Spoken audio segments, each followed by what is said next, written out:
When Emily first heard the whispering, she thought it was just the house settling. That's what her mom always said when things creaked at night. Just the house stretching its legs, she'd joke. But Emily was 9, and not stupid. Houses don't whisper your name. They don't say things like, "Emily, I see you," from behind the walls. It started 3 nights after her 9th birthday. She woke up just after midnight, her room cold in a way that felt wrong. Not winter cold, emptier, hollow, like something had opened up inside the walls. She pulled the covers over her head, but then she heard it. A voice, ragged, low, like someone trying to speak without lungs. "Emily, come talk to me." She froze. It came from the wall behind her bed, not from inside the room, from inside the wall. She didn't scream. Something told her not to. Instead, she shut her eyes and pretended it wasn't real. The next morning, she told her mom. Her mom didn't even look up, just kept scrolling like always. "Maybe you were dreaming. You've been through a lot, honey. It's okay." Emily didn't reply, because yeah, she had been through a lot. Her dad had died 6 months earlier. A heart attack, in the kitchen. She'd found him slumped against the counter, his arm reaching toward the fridge, like he was still trying to grab the milk. She hadn't spoken for a month after that. The house had been quiet ever since, like the soul of it died with him. The next night, the voice came back, longer, clearer. "Emily, it's me. I'm your friend. You don't have to be alone anymore." She didn't answer. "I can give you things," it said. "You like dolls? I can get you all the dolls. You miss your dad? I can make that pain go away. All you have to do is come behind the wall." She pressed her pillow against her ear, trembling. But even through the pillow, she heard breathing. Slow. Wet.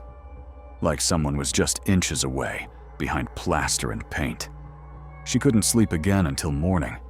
A few days later, she came home from school and found a doll sitting on her bed. It hadn't been there before. It was old. Cloth body, cracked porcelain face, glass eyes that didn't quite line up. The smile was crooked, unsettling. There was a tiny note in its hand. "You're welcome." She asked her mom about it, but her mom said no. She hadn't bought a doll. Maybe her aunt sent it. Emily didn't have an aunt. That night, the voice chuckled, a dry, croaking laugh that scraped through the wall. "Told you I can give you things. And that's just the beginning. Imagine what else I could do. You could have anything, Emily. Anything in the world." She whispered, without meaning to. "I don't want anything." The wall creaked. She heard something scratching behind it. Then the voice changed. "You don't want anything? Liar. You want your daddy back. You want your mother to stop pretending everything's okay. You want people to see you again. I can give you that. But you have to come behind the wall." "No," she said. The voice hissed like steam escaping from cracked pipes. "Ungrateful little bitch." The next few days were worse. Her room smelled like damp rot. Her toys moved when she wasn't looking. The doll kept reappearing, at the kitchen table, on the bathroom sink, outside her classroom window. No one else ever saw it. The whispering grew louder, not just at night, in the morning, in the walls during dinner. Once, she heard it while brushing her teeth. "Emily, Emily, Emily." It wasn't asking anymore. It was demanding. Then one night, her wall cracked. A thin fracture ran from the floor to the ceiling. Something wet seeped from it. Not blood, not water. Something thicker. Foul. Like old meat left in the sun. And that night, the whisper turned into a scream, loud enough to rattle the window panes. "Come to me!" Emily ran. but not before she heard the wall move.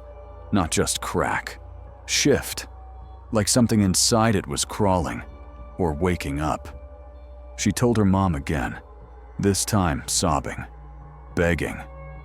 But her mom was groggy and irritated and didn't want to hear it. Jesus, Emily, I know you miss your father, but you have to stop this. You're not a baby. She didn't respond, just went to her room, sat in bed, stared at the crack in the wall, waited. The crack widened. A fingertip pushed through, long, yellowed, clawed.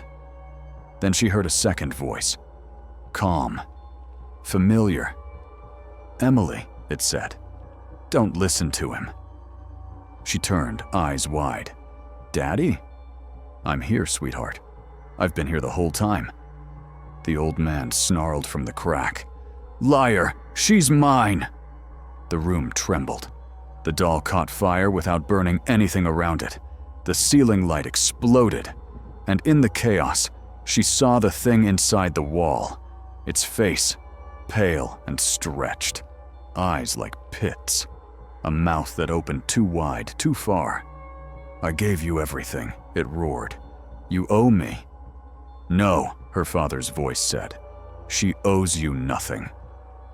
And then light, warm, golden light, poured in from the opposite wall.